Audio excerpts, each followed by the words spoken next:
cybersecurity is important for everyone to be aware of, and it's not difficult, so I'm hoping these slides will make it easier to remember a few key tips to take with you. So let me start off here. Scams. I know other people here are going to talk about scams as well today. Scams affect seniors at a disproportionate rate compared to the rest of the community, but they can also affect everybody. So even if you haven't been a victim of a scam, you may know someone who has, or maybe able to share some of these tips with them to help keep their information safe.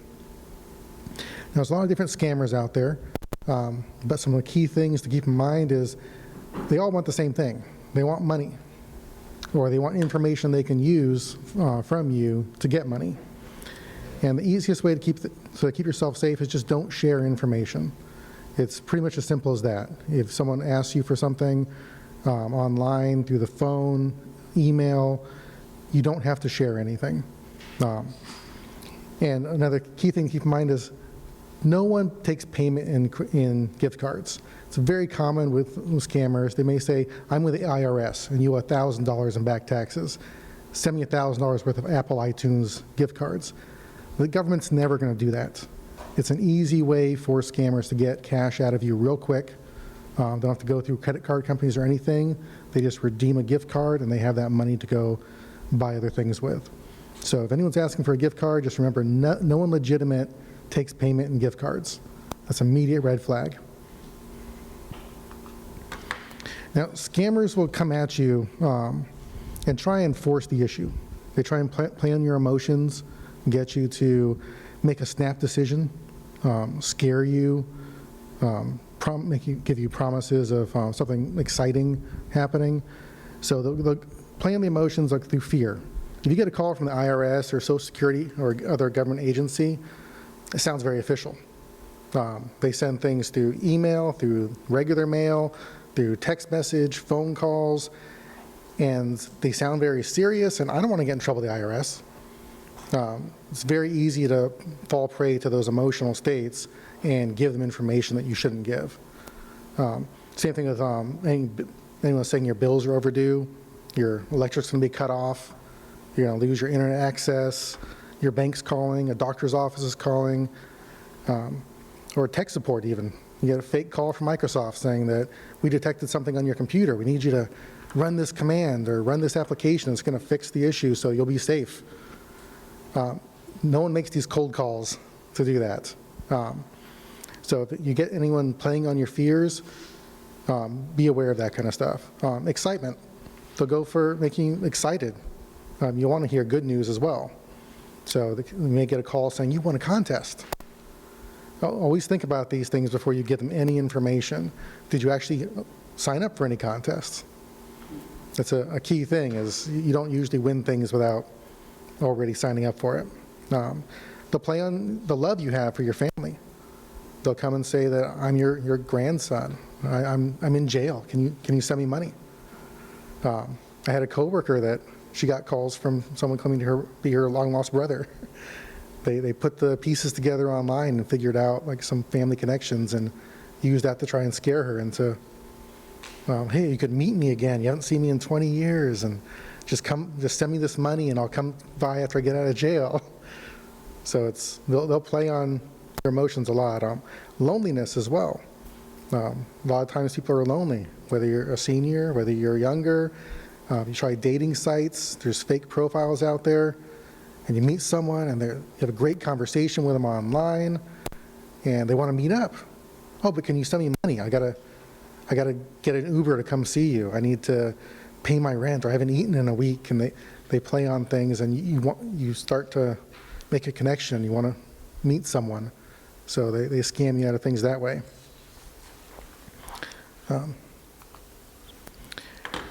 So there's a lot of ways they can scam you and reach out to you, and I think almost everyone in this room was probably affected earlier this year from the Easy Pass scams. You got text messages, emails, phone calls saying you have unpaid tolls, and they give you a link to a website. I got a report from a cybersecurity agency that showed that there were, I think it was over 1,400 different websites that these scammers created. So they all look very similar. but they look like they could be legitimate. They're like easypass.md.org, and that's not Maryland's official website, but it seems close enough if you're worried that you owe something and can get impounded or fined or face other repercussions. So they can really get you in a lot of different ways. They make phone calls. There's robocallers out there. They hire people to do it, so you have a real conversation with someone. Makes it sound even more legitimate. Emails, text messages, you get flyers in the mail trying to say you've got to do this. The car warranty scams have been going on for about a decade now. Your warranty's expired, like, act now. It's like, I got this car 6 months ago. It's still in warranty. Or I got it 10 years ago. I know it's not in warranty. And then with AI, if you're following the news with AI, it's got some incredible impacts on these types of scams. They can do realistic voices. They can have those voices realistically respond to what you're saying in real time. They can even fake a video. I saw an example someone did. They wrote a program that would map another face over theirs in a live Zoom video call. So they took just a photo they got online of Mark Zuckerberg, showed it to the camera, it mapped that to their face, and pretty realistically, the person could move, turn their head, talk, the picture would move, and it looked like you were talking to Mark Zuckerberg from Facebook. So they could do the same thing, looking through your social media, find a family member's, what, did we lose our TVs? Find a family member's photo and try and impersonate them. And we've all had bad Zoom connections or video calls where things are choppy, so the weird glitches you might see in that, you may ignore and assume it's just a technical glitch. Pretty much everyone's going to be a victim of at least an attempted scam at some point. There's some things you can do to protect yourself in these cases. First, use your common sense. Does it seem like it's anything that could be real or not? If you think it could be real, you definitely don't want to get in trouble with the IRS because you're assuming everything from the IRS is a scam. So if they're giving you clues, information that seems right, take that information down. Ask them for more information. Don't give up any information. Remember, that's the key thing, is don't tell them anything that you don't have to. If someone calls me from the IRS and it seems like it's legit, I just paid my taxes and I made a deduction I wasn't sure of, and maybe someone's calling and scheduling an audit, ask them for their name. Who are they? Ask them for which company they're representing or agency, what their callback phone number is, what their email address is, their mailing address. Ask if there's an account number or case number associated with what they're calling you on, and then let them know you'll get back to them. Don't give them information beyond that. Get the information from them and then verify it yourself. So check the web page. If they say they're calling from Microsoft, go to Microsoft's web page and look up their tech support. Does the phone number match what their tech support line says? Is the email address from Microsoft.com?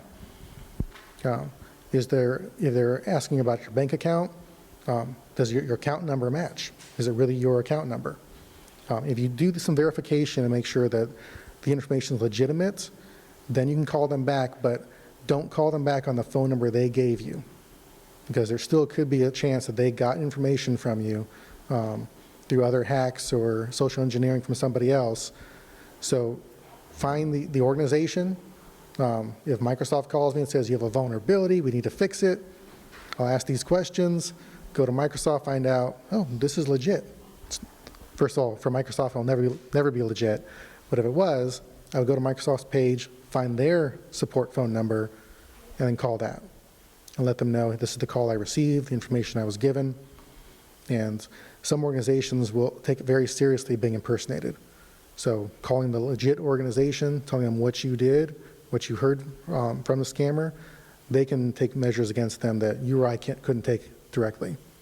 They have armies of lawyers that are glad to defend the brand. Let's see. So beyond scams, other cybersecurity tips to keep in mind are passwords. We all have passwords. And of course, that's plural, because everything needs a password nowadays. So we've got a whole bunch of things to keep track of. The but that's a major vulnerability for your life. If someone gets a hold of your passwords, they can cause havoc. They can get in, and it can be minor things. They can find access to a photo repository. You have old family photos, not too big of a deal, but if they get into your bank account, get into Social Security benefit websites, credit card sites, anything sensitive, especially financial, you definitely want to secure your accounts. So one adage I've heard before that I love is treat your password like your toothbrush. Change it regularly and don't share with anyone else. So keeping the same password, even if you have a really good password no one's ever going to guess, at some point they could guess it. It just takes one weak link somewhere and they steal that password. They can try it everywhere they get a chance. So you do want to use different passwords everywhere you go. Shopping sites, your banks, email accounts, social media, everything should have individual unique passwords.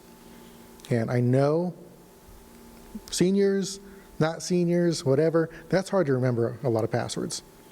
So really do recommend that you use a password application. So there's various password keepers out there you can get. There's ones built into Android phones, Google Password Manager, Apple, last major update included a password manager in it. And there's also third-party ones on 1Password I used to use, LastPass, a lot of people don't like to use. These will generate random passwords for you. So you can have a password not even you know. If someone holds a gun to your head and says, log into your bank account, be like, well, not on my phone, sorry, I can't get into my bank account. So it's good to use random passwords. And there's ways, like I said, with those password apps, it can simplify things a lot for you. A cool feature of the password apps, too, that I really like is if you have trusted people that you need to have help you with things, a lot of times these can be used to securely, that's the key word, securely share the password with them. So everything's encrypted end to end. No one can get access to that. Whereas if I had my car payment website, if I got the password and emailed it to my wife, if someone got access to hack the email, or the email was unencrypted, they can get that password and start messing up my car payments and cause me headaches. But if I have a password app and I share it through there, then either one of us can log in, make payments, change bank routing numbers, whatever we need. Got some tips on here. Hopefully you can read this. So passwords should be unique to you. If it's randomly generated, even better. But if you need something you need to be able to type in, pick something unique.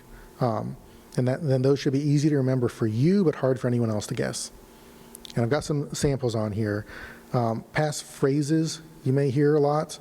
That's really what you should be doing instead of a password.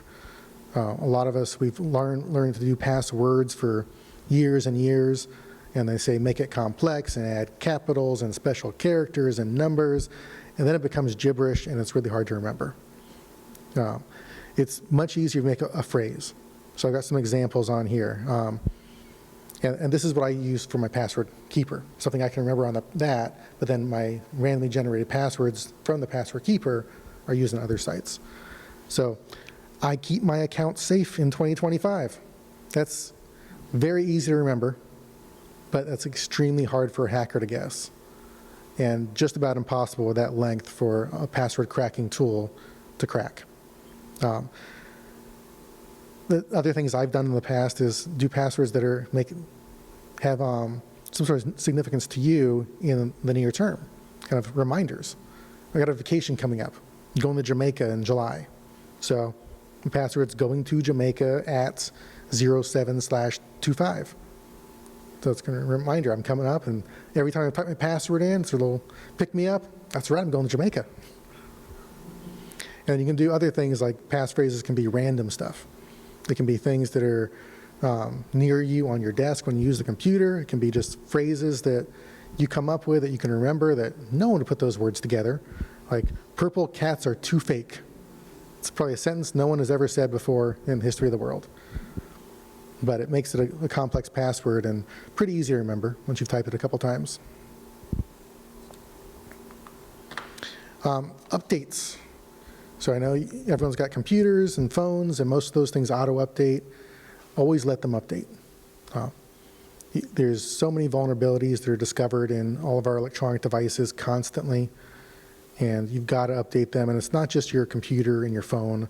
iPads, Alexas, Apple TVs, Roku, smart TVs, Fire Sticks, Kindles and Nooks, video game systems, your internet router, printers, smart lights, Ring doorbells, security cameras, anything you have that can connect to a network, whether it's straight to the internet or even just your home network, make sure you've got passwords on those and updates.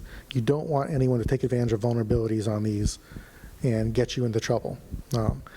There's a lot of things they can do to take advantage. There was a flaw in the Ring doorbells several years ago, and the video feeds were open. So people could look through your doorbell from the internet. So Amazon patched that. It's not a big deal anymore, but if you had a camera that still had that vulnerability, you didn't update it, then people just find your camera and see the view at your front door. And they could use that to target you. If they knew who you were, they think you might have some valuables, watch the camera for everyone to leave, and then go into your house. And they'd be able to see the view of it too and know where their car would be on camera, where they'd be on camera, so they can get around it, get in the back door or side window. So you want to make sure everything's always up to date. And a big reason beyond those functional ones is malware. So if you're not up to date, you're more susceptible to malware. And everyone's heard of computer viruses. They've been around. Even if you didn't have a computer back in the 80s, computer viruses were making the news. So they're basically just small programs that spread across the internet or a network. And they can do all kinds of stuff. Sometimes they're just annoying. They just create pop-ups that get in your way. Other times they cause your computer to slow down. But the big thing they do is they keep spreading themselves. So if you get one, it makes it more likely that the computer next to you will get it as well. And the computer next to them will get it. And then it can cause a cascading effect and slow things down, or be used as a gateway to install worse malware. So things like spyware. So spyware is something on your computer that records everything you do. So it knows what websites you go to, it knows what passwords and usernames you've typed in. So it can capture all that information and be used to get access to your systems, or find out information about you to make these calls and sound legitimate.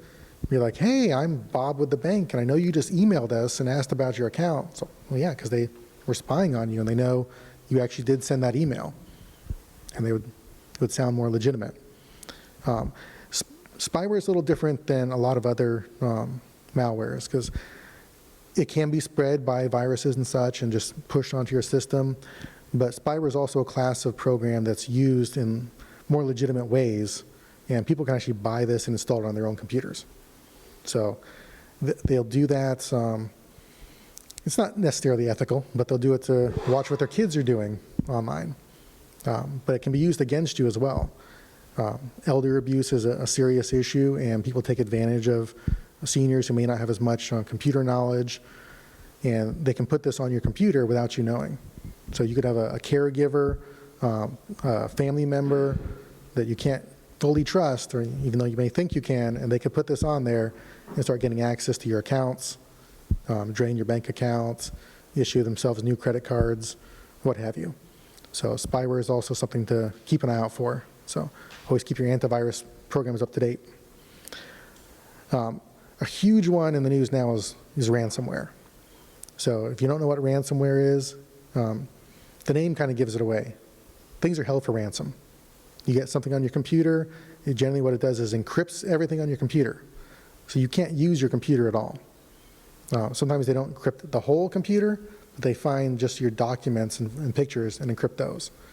So what they want to do is get money out of you.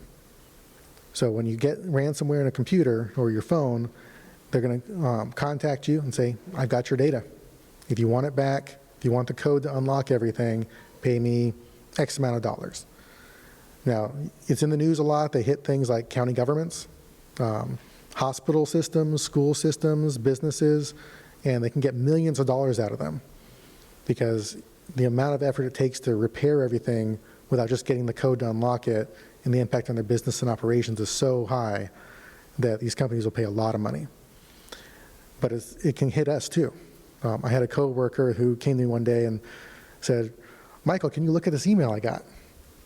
And she basically got an email saying, we have your data, and you need to pay us $500 to get it back. And I talked to her about it. We looked at things, and yeah, they had gone and encrypted her photo drive. All her photos were encrypted. She couldn't get access to them. So my first question to her was, do you have a backup? And she said, yes. This was a huge project to her. It's very meaningful. She took years and years of family photos from generations and spent like 5 years digitizing them, running them through scanners, fixing little flaws on them. Got this huge archive of family history, put it on thumb drives. Great.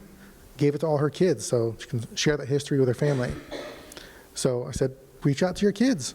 If you get the thumb drive back, we can just we can clean your computer, get rid of the malware on there, patch it so you don't get it again, and just restore your photos. So she called her kids. The photos weren't as important to her kids. None of them could find the thumb drive. If she kept one for herself, we could have saved it, but she had to pay the $500 in Bitcoin. They always want something harder to trace. So she had to go buy Bitcoin, which also meant putting her credit card information on a potentially sketchy site to buy the $500 worth of Bitcoin. She did get her photos back, and then she patched her machine and didn't have an issue after, but that was the only way she was able to get her data back. And it was a scary time for her because of all the effort and meaning behind those photos. So a lot of things that can affect people out there. Hopefully some of these tips help and keep yourself safe and your data safe and finances and everything. Yes. A lot of times when you type in the password, your computer says it can remember your password. Mm-hmm. Is that safe to do? Semi. So when the computer or mainly websites offer to remember your passwords, it's somewhat safe. It does encrypt them locally, but it is tied to your local system. So if anyone gets access to your system, if they get your main computer password, or you just leave it unlocked and someone walks over to your laptop, then everything is there. There's no secondary problem. Hey, are you really Bob? Can you really log into this bank account? On Bob's computer, it assumes you are, and lets you. So if you have physical control of your system, it's not too bad. But anything that's sensitive, I would never save on the autosave password. So definitely the two-authentication. Yeah, the multi-factor authentication. Yeah, that's always, if a system does offer multi-factor authentication, do that. If you're not sure what that is, it's basically the system is going to ask for 2 ways to identify who you are. Usually it's just a secondary code, and the site's different whether they support it or not. More and more are supporting it. If you do have an option for your bank or something to factor, please enroll in that. Yes? I've been getting more asks on my phone for biometrics and facial recognition. Is that pretty legit to, in your opinion, to go through just the facial recognition? What's asking you for the biometrics? So, like when I log on to my Blink, it gives me the option now to turn on the facial recognition. Okay. I mean, is that a safer bet than some other passwords? Yeah, those are good. It's on your Android phone, your iPhone, where it says your fingerprint or facial scan. Those are actually pretty good security. Those phones have an encrypted chip on them that stores kind of a key of the biometric, so it can recognize your face and just authenticate locally to say, yes, you are who you are, without actually passing that information to anyone else. So it's not, for the biometric, it's not sending your face or your fingerprint to the third-party vendor. It's just storing that locally on your phone and just telling that vendor, yes, I'm confirming that this is the phone's user that's asking access.